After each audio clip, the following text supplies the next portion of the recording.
Hello guys, high বন্ধুরা। এখন আমরা চলে আসলাম নবদ্বীপ ধামে এসে আমরা প্রথমত মায়াপুরে আসলাম। মায়াপুরে এসে গোশালায় আসলাম। আপনারা দেখতে পাচ্ছেন গোমাতা। জয় নিতাই, জয় গৌর সুন্দর, জয় রাধেশ্যাম, জয় মনমোহন। দেখতে পাচ্ছেন সুন্দর গোশালা। প্রথমতে আসলে মায়াপুরে আসবেন গোমাতা দর্শন করতে। দেখতে পাচ্ছেন যে গোমাতা এখন মাঠ থেকে এসেছে। প্রথমে আমি যখন গিয়েছিলাম আমার তো খুব ভয় লেগেছে। আমি গোমাতার পাশে দাঁড়িয়েছিলাম, তা আমি ভাবলাম আমাদের কিছু বলবে নাকি। না, গোমাতা কাউকে কিছু বলে নাই। গোমাতাগুলো খুব শান্ত শিষ্ট। দেখতে পাচ্ছেন এটা কাউকে কখনো কিছু বলে না। মানে হচ্ছে যে ওর পাশে দাঁড়িয়ে থাকলে কাউকে চেনা। সব থেকে বড়ো কথা হচ্ছে এরা খুব বোঝে। যেরকম একবার আমরা দাঁড়িয়েছি ওখানে সব ডাক দিতে সব একটা চলে এসেছে, তার পিছে সব চলে আসছে, সব গোমাতা চলে আসছে। এদের খুব বোঝে এরা। এদের খালি একবার ডাক দেবে সব চলে আসে গোমাতাগুলো। আর দেখতে পাচ্ছেন খুব সুন্দর গোমাতা এখানে মায়াপুরে ধামে। মায়াপুর ধাম, মায়াপুরে আসলে জয় শ্রীকৃষ্ণ বলে। আর নবদ্বীপে ধাম গেলে এটা যখন মায়াপুরে আসবেন তখন বলবে হরে কৃষ্ণা হরে কৃষ্ণা।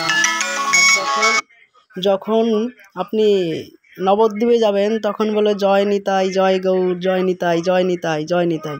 আর বৃন্দাবন ধাম গেলে বলবে জয় রাধে, জয় রাধে। আর পুরী ধাম গেলে বলবে জয় জগন্নাথ ধাই গিরি। ঠিক আছে, যাই হোক। তা আপনি দেখতে পাচ্ছেন নন্দী বাবা এখানে রয়েছে। আমার তো খুব ভয় লেগেছিল যে হচ্ছে সব গোমাতাগুলো উঠে চলে আসছে। আমার তো খুব ভয় লেগে গেছিলো ওই সময়টায় যে হয়তো কিছু বলবে না। কারণ বিশাল বড় বড় গোমাতা দেখলেই ভয় লেগে যাবে। এখানে দেখতে পাচ্ছেন প্রচুর গোমাতা এক একটাকে ভাগ করা আছে, খুব সুন্দর করে ভাগ করা আছে। দেখতে পাচ্ছেন এই যে নন্দী বাবা তাকায় দেখছে, নন্দী বাবা এদিক তাকায় দেখছে, সব চলে আসছে। আমি নন্দী বাবার ঠিক পাশেই ছিলাম। যতবার আমি যাই নন্দী বাবাকে ততবার আমি ধরি। এসে নন্দী বাবা, কালো নন্দী বাবা খুব শান্তশিষ্ট। আর ওই পাশে আর একজন আছে। তা দেখতে পাচ্ছেন আপনারা যে গোশালা, মায়াপুর গোশালা দেখতে পাচ্ছেন। মায়াপুর গোশালা এখানে প্রচুর। এই দেখুন নন্দী বাবা দেখছে উকিঝুঁকি মারছে। নন্দী বাবা দেখো উকিঝুঁকি মারছে নিজ দিয়ে। হ্যাঁ, আপনারা দেখতে পাচ্ছেন। নবদ্বীপে ধামে আসলে গোশালা দর্শন করতে হবে সবার আগে। গোশালা, তারপরে অন্য জায়গায় যেতে হবে। গোমাতাকে প্রণাম করতে হবে। ওখানে আবার খাবার আছে, কেউ কিনে ইচ্ছা করলে গোমাতাকে খাওয়াতেও পারে, খাবার দিতেও পারে। দেখতে পাচ্ছেন গোমাতারা। আর সব মাঠ থেকে একটাকে দেখছেন ওই লাইন দিয়ে যাচ্ছে, একজনকে ডাক দিয়েছে, একজন হাঁটছে, মানে সব চলে আসবে, সব গোমাতা চলে আসবে। একটা গোমাতা হাঁটা দিলে সব চলে আসবে। এই গোমাতাগুলো এতই শান্তশিষ্ট যে কাউকে কখনো আঘাত করে না, আর পাশে দাঁড়িয়ে থাকলেও কিছু বলে না। দেখতে পাচ্ছেন গোমাতাগুলো চলে আসছেন একদম। দেখতে পাচ্ছেন সব হেঁটে আসছে। আমি তো পাশে দাঁড়িয়ে আমি খুব ভয় পেয়ে গেছি। দেখতে পাচ্ছি দৃশ্যটা আছে, খুব ভয় পেয়ে গেছি যে হচ্ছে এত বড় বড় গোমাতা তো অনেক, প্রচুর সব গোমাতাগুলো দেখতে পাচ্ছেন। এই যে ঘরগুলো আছে, এই ঘরগুলো গোমাতার আলাদা রাখা হয়। যাদের বাচ্চা আছে তাদের আলাদা রাখা হয়, বৃদ্ধ গোমাতাগুলো আলাদা রাখা হয়, যাদের একটু কম বয়স তাদের আলাদা রাখা হয়।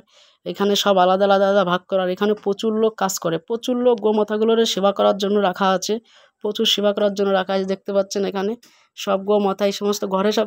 আর এখানে হচ্ছে গোমাতাগুলো যখন আসবে সবার ঘর এক একটা করা আছে, সেই ঘরের মধ্যে ঢুকে যাবে। যার ঘর সেই ঘরে ঢুকে যাবে, অন্য কোনো ঘরে যাবে না। যে যেখানে থাকে সে সেখানে চলে যাবে, অন্য জায়গায় যাবে না। গোমাতাগুলো দেখছেন আপনারা। এইখানটায় মন্দির আছে একটা। গোমাতাকে যদি হচ্ছে সেবা দেওয়ার কারোর ইচ্ছা হয় সে দিতে পারে বা খাবার দিতে পারে। দেখতে পাচ্ছেন নন্দী বাবা এই যে গোমাতাগুলো একটাকে আদর করছে। আমার তো যে খুব ভালো লেগেছে। যতবারে আমরা নবদ্বীপ ধামে যাই, মায়াপুর ধামে যাই, ততবারই আমরা হচ্ছে গোমাতা প্রথমত দর্শন করি। গোমাতা আজকে আপনাদের দেখাচ্ছি ভিডিওর মাধ্যমে। গোমাতাগুলো দেখতে পাচ্ছেন, এই দেখেছেন সব দাঁড়িয়ে রয়েছে লাইন দিয়ে। দেখেছেন সব লাইনে দাঁড়িয়ে রয়েছে গোমাতাগুলো, সব লাইন দিয়ে দাঁড়িয়ে রয়েছে। আপনারা দেখতে পাচ্ছেন খুব সুন্দর গোমাতাগুলো দেখতে পাচ্ছেন। ভিডিওটা ভালো লাগলে লাইক, শেয়ার, কমেন্ট দেবে। ভিডিও কেমন লাগছে বলবে। যদি ভিডিও ভালো লাগে বলবে, ভালো না লাগলেও বলবে। আমি নতুন কন্টেন্ট দিতে পারবো, আবার অনেক দর্শন করাবো। আমি এখন আছি নবদ্বীপ ধামে। মায়াপুরটা পুরোপুরি ঘুরবো, তারপরে নবদ্বীপে যাব। জয় রাধে, জয় নিতাই। আমরা চলে